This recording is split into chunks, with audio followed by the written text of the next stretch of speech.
सर्वप्रथम सर्वांना जय शिवराय. आज मला व्हिडिओमध्ये पाहून वाईट लोकांच्या पोटात दुखेल पण चांगल्यांना आनंद होईल. सोडा तो विषय, मेन मुद्द्यावरती येतोय. 20 तारीख जी आहे त्याच तारखेला महाराष्ट्रात मान्सून प्रवेश करतोय.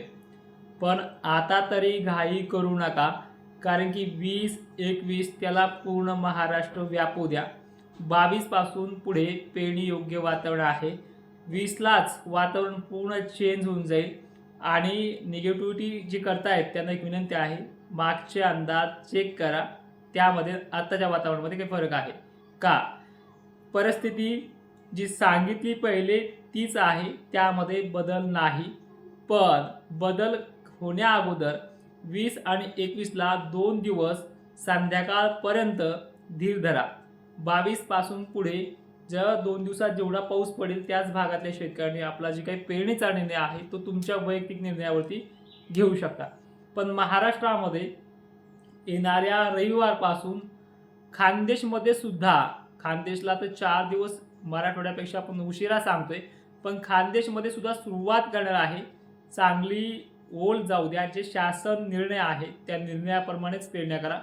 आपल्या जो मी स्टार्टअप केला आहे आज सांगण्याचा, त्या स्टार्टअपमध्ये फक्त कसा पडणार आहे, किती पडणार आहे एवढं सांगणार आहे. पेरणीचा सल्ला मात्र कोणाला देणार नाही, आणि दिला तरी तो कोणी घेऊ नका.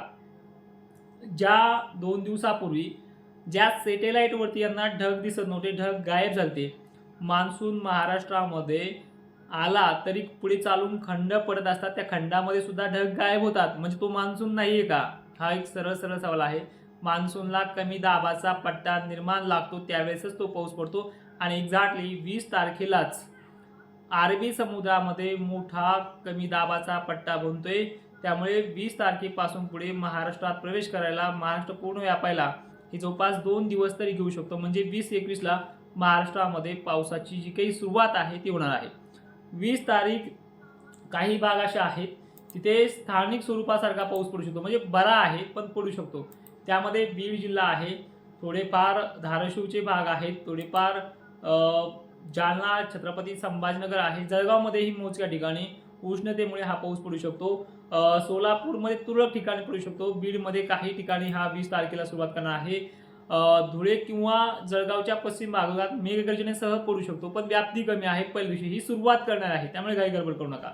लातूरमध्येही उत्तरेकडील भागांना, परभणीमध्ये रात्रीच्या वेळेला सुरुवात करणार कंडिशन आहे, पण 20 तारखेला तो सुरुवात करणार आहे. यापेक्षाही दुप्पट जी काही भर आहे, म्हणजे थोडीफार सुरुवात करणार 20 तारखेला, पण दुप्पट जी काही भर आहे ती जळगावला 2 दिवसातच, 21लाच, एकाच दिवसाच्या आडमध्ये 21ला संध्याकाळपर्यंत सुरुवात करणार आहे, पण पेरणीच्या योग्यतेचा नाही आहे, लक्षात ठेवा. सांगलीमध्ये चांगली सुरुवात करणार आहे, त्याचबरोबर अहिल्यानगरमध्ये सुद्धा सुरुवात करणार आहे, पण जास्त व्याप्ती कुठे, सोलापूर, धाराशिव आणि बीड जिल्हा तर लातूर परिसरापर्यंत आहे. भोकरदन, जाफराबादला थोडं शिरवाळ आणि शितोडे याच 21 तारखेच्या संध्याकाळी सुरू होतील. आणि हा 21 तारखेचा पाऊस जो आहे तो कमी नाही आहे. सोलापूरपासून खाली धाराशिव, बीड, लातूर, परभणी, नांदेडपर्यंत याची व्याप्ती आहे. इकडे वाशिम, बुलढाणा जिल्ह्यात सुद्धा 21 तारखेला रविवारी सुरुवात करेल, आणि यापेक्षा मोठी व्याप्ती 22 तारखेच्या संध्याकाळी. तर याच्यामध्ये जिल्हे खूप आहेत, पण माझा एक सल्ला आहे तुम्हाला वारंवार, की पेरणी पुरता पाऊस होऊ द्या, मग करा. होणार आहे पण पुरता होऊ द्या, कारण की 2-3 दिवसामध्ये सुद्धा गावं बरेच उगत आहेत. 22-23 पर्यंत सुद्धा गावं काही उगणार आहेत, पण जवळपास 23च्या संध्याकाळी अर्धा महाराष्ट्र तरी बेतेल एवढी परिस्थिती चांगली आहे. पण पेरणीचा सल्ला देत नाही, कारण की तुम्ही मानसिकता माझी मागं खूप बिघडवली. तर ते 22 तारखेच्या संध्याकाळी नाशिक जिल्हा, छत्रपती संभाजीनगरचे वैजापूर, कन्नड, सिल्लोड हे भाग देखील आहेत. त्यामध्ये पुणे परिसर आहे, अहिल्यानगर परिसर आहे, पंढरपूर क्षेत्र 22 तारखेच्या संध्याकाळी आहे. बुलढाणा जिल्हा बहुतांश श्रीकांत, म्हणजे जी काही देऊळगाव राजा, चिखली परिसर आहे, भोकरदन, जाफराबाद, कन्नड, सिल्लोड आवर्जून घेणार आहे. रात्री उशिरा लागेल किंवा रात्रीच्या 12च्याही आतमध्ये, 8-9च्या पुढे केव्हाही, किंवा दिवस मावळता येऊ शकतं, हे वातावरणाची टायमिंग नाही. पण होणार मात्र 22 तारखेला ही तारीख आहे. आता तुम्ही म्हणता ते 20-21 पण आम्हाला सांगितलं होतं, आहे तुमच्या भागामध्ये सुरुवात तो करणार आहे, पण सगळेच गावं नाही घेतले, तर त्यामुळे तुम्ही काय म्हणताय, त्यामुळे सुरुवात करणारी 20-21 आहे, जी तुम्हाला मी सुरुवातीला सांगितली, पण होणार 2 दिवस मागे पुढे होतात 20 पासून सुद्धा, पण येणार मात्र नक्की ह्यावेळी. कन्नड सिल्लोडला थोडा मोठा पाणी पडू शकतो, अहिल्यानगरला चांगला होऊ शकतो, गंगापूर सुद्धा आहे, अंबड पट्टे सुद्धा मध्यरात्रीपर्यंत 22 तारखेला आहे.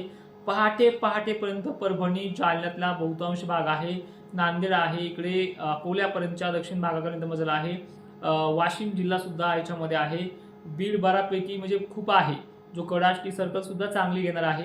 ही 22 तारीख यांना आहे, 20 पासून यांना सुरुवात करेल. सुरुवातीला थोडे काळ थोडे दिवस म्हणजे थोडे गाव घेतो मोजके, पण पुढे पुढे चालून ते वाढत चालतात, हे तुम्हालाही माहिती आहे. आणि विषय येतोय 23 तारखेचा, तो या 22 पेक्षाही व्याप्तीचा विषय वाढून आहे. धुळे जिल्ह्यातल्या दक्षिण भागात जळगावचा पाचोरा वगैरे परिसर, अमरावती परिसर, चंद्रपूर परिसर, वाशिम परिसर, हिंगोली परिसर, परत जालना, परत देवगडच्या परत भाग, चिखली वगैरे, सोलापूर वगैरे. आणि या टायमिंगला मुंबईमध्ये धुपाधार पावसाची सुरुवात सुद्धा 22-23ला 21 पासून होणार आहे आणि जवळपास 20 पासून महाराष्ट्रात चित्र बदलतंय. आता निगेटिव्ह कमेंट करणाऱ्या विनंती आहे, मी तुम्हाला 4 गोष्टी सांगतोय. 5 मार्चचा रिपोर्ट पहा, 13 मार्चची जी काही तुम्हाला पोस्ट दिली आपण आपल्या माध्यमातून, त्यामध्ये टक्केवारी आणि गाव तालुके जे काही सांगितले ते पहा. दुसरी महत्त्वाची गोष्ट, एक व्हिडिओ दाखवा पेरणी करायचा सल्ला दिलेला. आणि चौथी महत्त्वाची गोष्ट, माझी प्रसिद्धी गेल्या वर्षीपासून फास्ट वाढते, हे तुम्हाला सहन होत नाही म्हणून तुम्ही भोकत राहा, तुमच्याकडे लक्ष पण देत नाही, भाकरी पण टाकत नाही तुम्हाला. तर जे काही शेतकरी आहेत माझे हितचिंतक, त्यांना याच्यामध्ये दिलासा दिला आहे. फक्त आणि फक्त 20 पासून सुरुवात होऊ द्या आणि 22 पर्यंत पडू द्या, नंतर पेरणीचा सल्ला तुम्ही घेऊ शकता. आणि ॲप्लिकेशन्स जे लाईव्ह आहे तो आज संध्याकाळी 8 वाजता आहे, त्यामध्ये तालुके वगैरे सांगितले जातील. जय शिवराय, धन्यवाद.